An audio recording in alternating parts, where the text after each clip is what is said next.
Ya, tema yang akan kita bahas pada kesempatan kali ini adalah tema yang mungkin bagi banyak rekan ya, cukup banyak yang cerita soal ini ya, curhat di inbox dan sebagainya.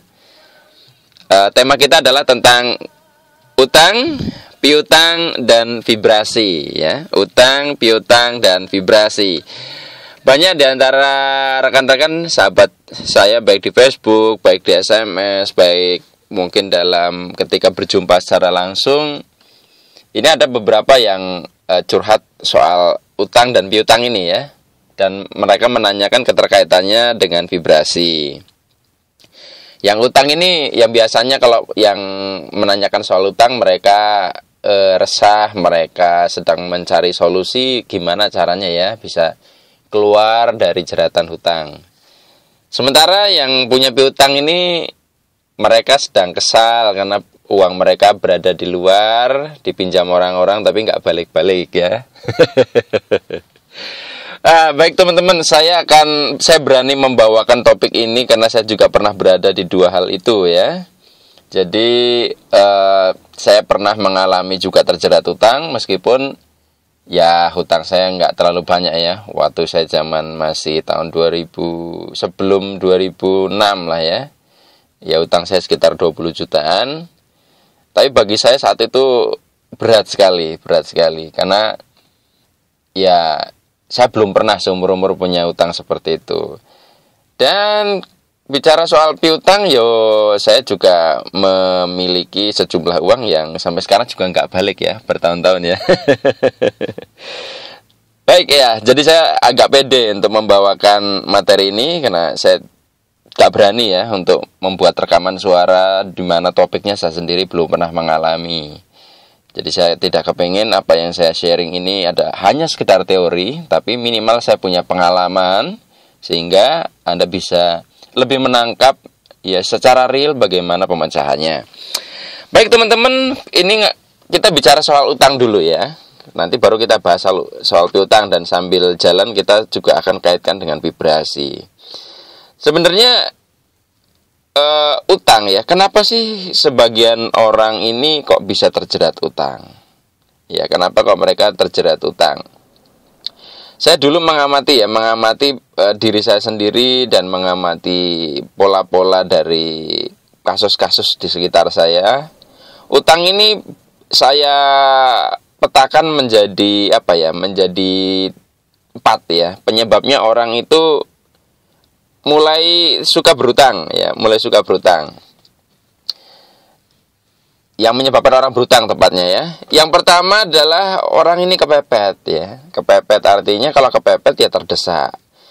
Terdesak karena kebutuhan-kebutuhan yang disebabkan banyak hal. Misalnya ada suatu pengeluaran mendadak yang besar, di mana pengeluaran ini lebih besar dari kemampuan dia dalam menghasilkan uang atau melebihi kemampuan dia dalam menyimpan uang gitu. Nah, kalau yang kepepet ini kita masih bisa maklumi ya. Ini biasanya memang orang yang sebenarnya nggak suka berutang tapi kepepet gimana lagi gitu. Nah, kemudian orang yang utang ini, kenapa orang bisa punya utang? Ini hati-hati juga karena bisa disebabkan oleh keyakinan. Keyakinan itu begini ya, saya sering ngobrol dengan beberapa orang.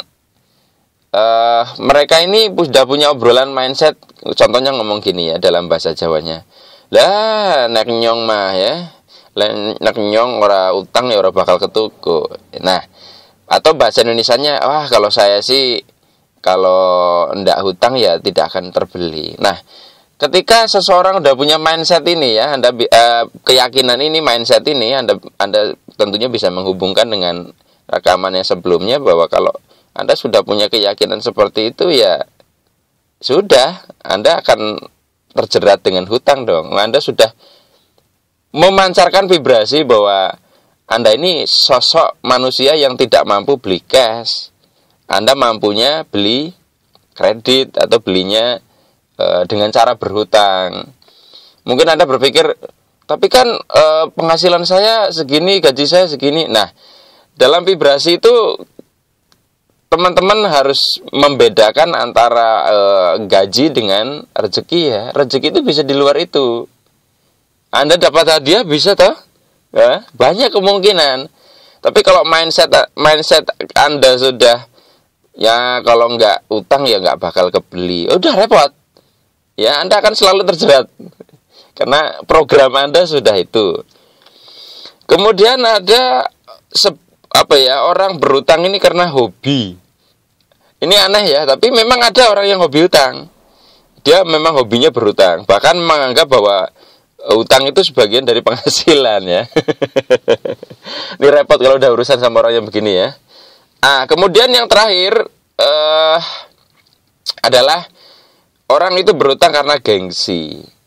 Ya banyak orang yang sama, itu termasuk saya dulu ya. Jadi ingin terlihat kaya sehingga memaksakan membeli sesuatu yang sebenarnya belum merupakan kebutuhan dia. Itu hanya aspek norak ya, noraknya dia ingin terlihat kaya. Akhirnya dipaksa-paksain beli padahal tidak mampu sebenarnya. Nah, pertanyaannya, misalkan ada di antara Anda yang mendengar rekaman ini, Anda mulai kena utang itu yang mana gitu ya. Kalau orang pernah ya menyampaikan dalam beberapa buku dan sebagainya, katanya ada utang baik, ada utang buruk ya. Dan definisinya di situ kalau misalkan utang baik itu kalau tujuannya baik, utang buruk itu tujuannya buruk. Kelihatannya mudah ya membedakannya, tapi dalam prakteknya untuk membedakannya agak repot juga karena banyak utang yang awalnya baik jadi utang buruk. Gitu. Kalau saya pribadi intinya begini, kalau misalkan kaitannya Anda ketika mau berhutang Anda vibrasinya di mana ya? Vibrasinya di mana? Misalkan Anda mau utang nih, tapi pada saat Anda mau utang Anda dimotivasi oleh rasa rakus, rasa terlalu rasa terlalu ingin misalnya, wah ini saya kalau utang segini bakalan menghasilkan segini ya. Nafsu, Anda waspadalah karena vibrasi Anda rendah. Makanya kita perhatikan banyak kerugian besar, penipuan, kehilangan banyak itu berawal dari keserakan ini. Jadi untuk membedakan utang itu baik atau tidak, amati getaran perasaan Anda saat mau berutang itu apa. Kalau misalkan sudah force ya, yang Anda bisa lihat di tabel atau Anda mendengarkan rekam sebelumnya, waspadalah karena itulah yang akan menjerat Anda masuk ke hutang yang buruk. Adapun yang keempat hal tadi ya, itu untuk analisa saja Anda sebenarnya masuk kemana. Karena kalau misalkan Anda sering sekali kepepet, berarti Anda butuh untuk membuat terobosan-terobosan bagaimana meningkatkan penghasilan. Kalau Anda berutangnya kena keyakinan, berarti Anda perlu mengubah keyakinan Anda. Kalau hobi, sepertinya Anda perlu mengubah hobi Anda ya. Nah, gengsi. Kalau gengsi, Anda harus bisa memilah-milah mana kebutuhan, mana kenoraan ya. Jadi kalau misalkan Anda membeli sesuatu, pertanyakan ke diri Anda, ini norak apa butuh? Ya, jangan antara butuh atau ingin ya. Kadang kita masih bingung membedakan mana keinginan, mana kebutuhan. Mana kebutuhan, mana norak, itu jelas sekali. Nah, sekarang misalnya kalau misalkan Anda sudah terlanjur berutang, kemudian utang Anda sudah terlanjur banyak, dan Anda sulit keluar dari situ, maka teman-teman yang harus Anda cermati untuk bisa keluar dari keadaan itu adalah jelas ya, Anda harus mencermati bagaimana reaksi kehidupan dalam keadaan Anda berutang itu. Misalnya kok Anda mencoba untuk melunasi ini itu untuk membayar hutang, tadi sampai mungkin gali lubang tutup lubang kata Bang Haji Romai Rahma ya. Nah, apakah Anda pada saat mengalami hutang ini selalu dihantui rasa-rasa di mana di situ Anda force? Nah, yang saya amati dulu waktu saya berhutang itu ada selalu rasa takut, ya rasa cemas ditagih, ya kemudian yang paling parah banget itu saya mengalami yang namanya guilty feeling. perasaan bersalah gitu ya. Kenapa kok saya mungkin agak telat bayarnya. Nah, teman-teman Anda cermati ya, kalau misalkan Anda banyak dirundung oleh perasaan-perasaan yang seperti ini, alamat Anda susah keluar dari hutang Anda. Loh, kok gitu? Iya, karena sekali lagi mekanisme hukuman dari hukum-hukum alam yang diciptakan oleh Tuhan ini, pengaktifannya ini adalah justru di guilty feeling ini loh. Nah, butuh sedikit Anda agak ndablek ya. Agak ndablek tuh gini, Anda tidak memiliki rasa ketakutan, tidak memiliki rasa cemas, tidak memiliki rasa bersalah, guilty feeling yang berlebihan ketika punya utang. Meskipun dalam kadar tertentu, rasa bersalah ini, rasa takut cemas ini membuat Anda tergerak untuk memprioritaskan membayar utang. Tapi ketika kadarnya berlebih, sumber-sumber yang sekiranya mungkin Anda bisa gunakan untuk membayar justru seakan-akan menjadi seret. Anda bisa cermati ya, banyak orang yang hidupnya sulit karena hutang kecil, dan banyak orang malah tambah kaya dengan hutang besar. Sebenarnya bukan persoalan hutangnya, tapi sejauh mana vibrasi dia ketika mengalami hutang itu. Ada orang yang hutang besar tapi dia santai, nanti kebayar kok ya. Dan dia dengan penuh ketenangan, keyakinan ya, dia bisa, bahkan aset dia sebenarnya lebih besar daripada utangnya. Tapi berapa banyak yang utangnya dia cuma 1 juta, 100 ribu, 300 ribu nggak lunas-lunas. Ya itu karena faktor-faktor yang saya sebutkan tadi terkait dengan vibrasi. Nah yang jelas untuk bisa keluar dari situ awalnya juga butuh komitmen. Karena saya mengamati ya, banyak orang ini mereka mengeluh punya hutang, tapi gaya hidupnya itu seperti boros gitu ya. Artinya gini, saya dulu waktu punya hutang ya, ini lucu ya, teman saya yang uangnya saya pinjemin makanya pakai tempe, saya sendiri makanya pakai telur. Ini loh, kadang gaya hidup kita ketika punya utang itu tidak sederhana. Tadi loh yang disampaikan Bang Haji Roma Irama ya, tidak sederhana. Sebenarnya kita kan bisa menyisihkan lah, sementara kita makan, Anda makan yang sederhana, tapi Anda bisa menabung sehingga memprioritaskan membayar utang. Karena dampaknya luar biasa loh teman-teman, ketika Anda punya utang lalu Anda sebenarnya mampu lalu menunda-nunda. Kenapa? Pertama, Anda akan menzalimi orang yang memberikan utang kepada Anda, merusak kepercayaan dia. Dan dari pengalaman saya, kalau Anda menyakiti ya orang yang memberi hutang ini baik, padahal hidup Anda nggak akan damai. Bahkan entah kenapa punya seret aja rezekinya. Bahkan bisa rusak ya kehidupan Anda. Ingat, everything is connected. Orang lain pun juga sebenarnya diri Anda. Kalau Anda menyakiti orang lain, maka sama juga Anda menyakiti diri Anda sendiri. Nah, yang kedua, kalau misalkan Anda menunda-nunda membayar hutang ya, kadang kan ini jebakannya nih. Dulu saya begitu, jadi sebenarnya udah bisa mampu nih nyicil ya, tapi nanti aja. Nah, perasaan menunda-nunda membayar hutang itu kan sebenarnya getaran rasa kurang. Anda merasa belum punya uang untuk bisa bayar hutang, akhirnya Anda terus mengundang kekurangan itu. Anda tidak akan pernah mampu membayar hutang. Benar, kalau serius bisa kebayar kok. Anda cicil 5.000 itu bisa. Cuman kadang ini loh, nggak komitmen dari awal ini. Komitmennya kurang. Gitu ya. Nah, kemudian ya, bagi teman-teman yang saat ini mungkin punya piutang ya. Saya juga dulu udah bisa melunasi utang. Saya malah kebalik ya. Jadi setelah itu malah saya punya piutang. Jadi bagi teman-teman yang punya piutang, kadang ini makan hati ya. Ada di antara Anda yang mungkin ini orang udah ditolong, tapi ternyata kok kayak gini, gitu kan. Nah, ada beberapa hal yang ingin saya sampaikan terkait dengan piutang ya. Yang jelas, sadari bahwa yang pertama nih ya, kalau Anda memberikan utang kepada orang lain, sadari bahwa sejak awal Anda memberi, sadari bahwa ada resiko itu nggak pulang. Itu dari situ.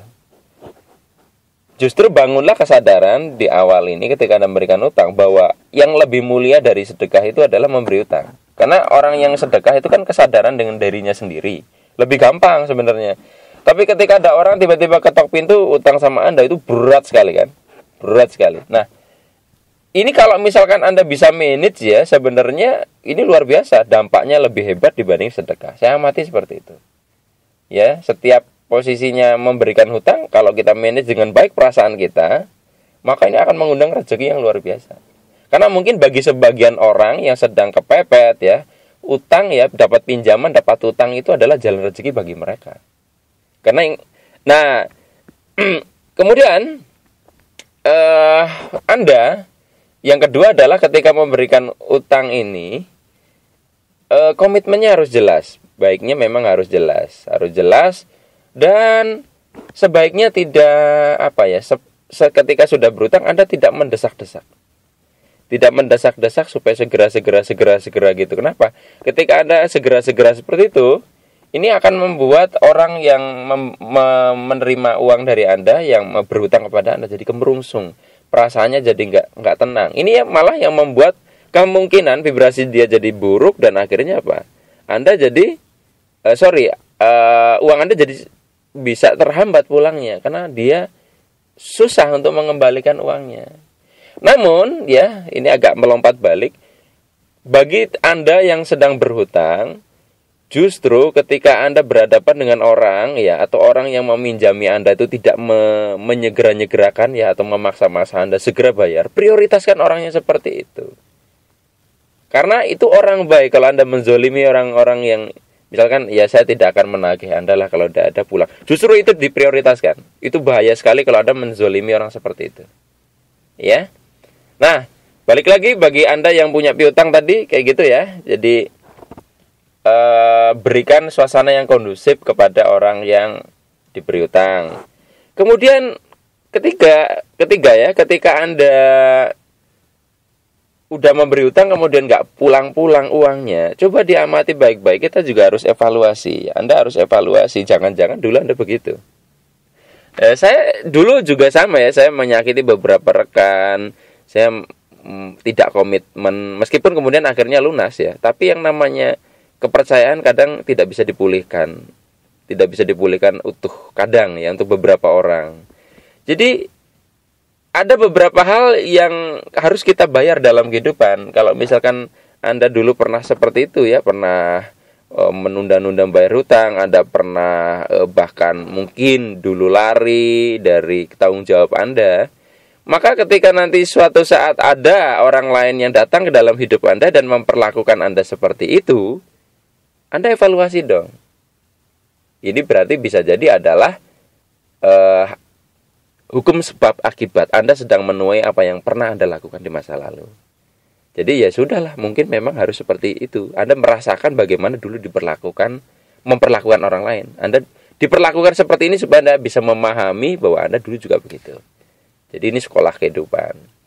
Kemudian yang ketiga, Anda cermati, jangan-jangan Anda kurang sedekah. Kaitannya dengan yang kemarin ya.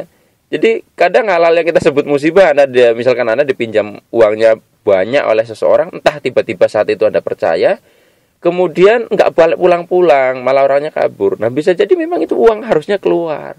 Uang itu harusnya adalah akumulasi dari sedekah Anda sekian banyak, Anda tunda-tunda, sehingga apa? Kehidupan mengirim orang untuk mengambil itu dari hidup Anda.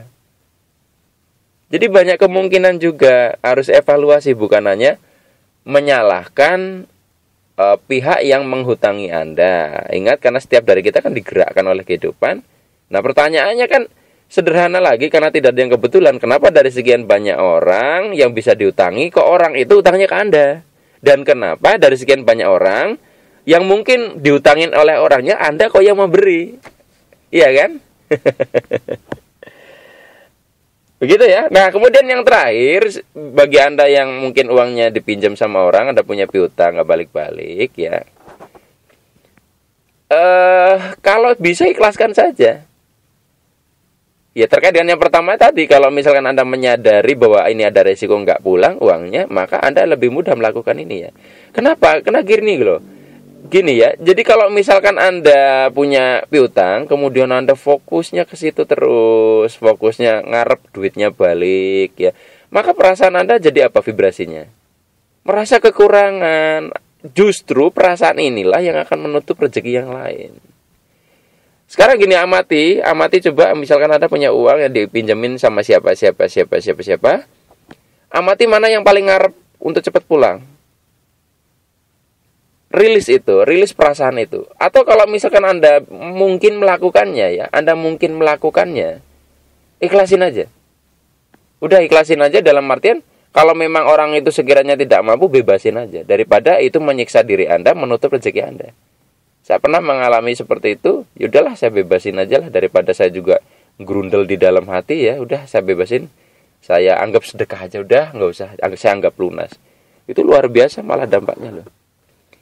Nah tapi teman-teman ya, ketika melakukan ini pun Anda harus lihat-lihat ya, karena peran Anda dalam kehidupan ini juga sebagai guru dan sebagai murid. Jadi Anda misalkan melihat dulu karakter orangnya. Kalau orangnya memang dablek, Anda perlu menagih juga. Menagih dengan tujuan mengingatkan orang tersebut akan komitmennya. Bukan ego supaya uangnya pulang. Ya. Karena menagih ini pun dengan cara yang halus ya, dengan cara yang baik. Karena saya kemarin ada salah satu alumni yang dia profesinya debt collector. Ketika dia menagihnya itu dengan cara yang halus, malah memunculkan satu komitmen dari orangnya yang lebih besar dibandingkan Anda menagihnya dengan cara yang kasar gitu. Jadi tetap perlu menagih, perlu menagih, tapi lakukan dengan keikhlasan. Dan kalau misalnya memang sekiranya nggak mungkin, ya sudah, ikhlasin aja. Artinya nggak usah dianggap utang itu ada fokus ke yang lainnya. Insya Allah uangnya akan kembali dari jalan yang lain, bukan dari situ. Dan dari beberapa kasus ya, banyak beberapa inbox setelah uang yang dipinjam orang ini sudah dilepaskan, diikhlaskan, malah entah udah lupa gitu uangnya, tiba-tiba orangnya kontak lalu mengembalikan uangnya. Gitu loh ya. Jadi kalau kita bahas soal utang piutang ini, seperti yang kita kaitkan dengan vibrasi ini sangat nyangkut ya. Terkait dengan perasaan Anda pokoknya. Tadi Bang Haji Roma Irama bilang kalau misalkan punya utang itu kan hidup nggak tenang, susah tidur ya. Nah coba Anda amati, sebagian dari perasaan seperti itu adalah ciri bahwa Anda orang bertanggung jawab. Tapi kalau misalkan Anda terjerembab dalam perasaan seperti itu, maka sangat memungkinkan Anda malah terjebak di force ya, vibrasi force yang menyulitkan Anda untuk bisa memenuhi kewajiban itu. Dan bagi Anda yang meminjami uang juga sama, Anda amati, kalau misalkan Anda gara-gara meminjam itu jadi mikir banget, mendingan Anda nggak usah kasih pinjaman lah, karena akan menyulitkan hidup Anda sendiri. Gitu. Tapi kalau saya pribadi ditanya, saya sudah tidak suka berhutang. Saya memilih untuk saving atau merencanakan cash. Kalau misalkan Anda mau memilih jalan yang berbeda dengan saya, nggak apa-apa ya, karena saya cukup punya pengalaman yang tidak enak soal hutang. Jadi saya memilih untuk bebas dari hutang. Jadi bagi Anda saat ini yang punya hutang, set posisi vibrasi Anda di power ya, dengan tetap Anda mengupayakan untuk melunasi kewajiban Anda. Dan sadari bahwa janji ya, Anda utang itu janji, Anda harus berkomitmen untuk memenuhinya. Dan bagi Anda yang punya piutang, ikhlaslah dengan berapapun uang yang ada di luar. Mudah-mudahan Anda bisa terbebas dari perasaan-perasaan yang menutup rezeki Anda yang selanjutnya.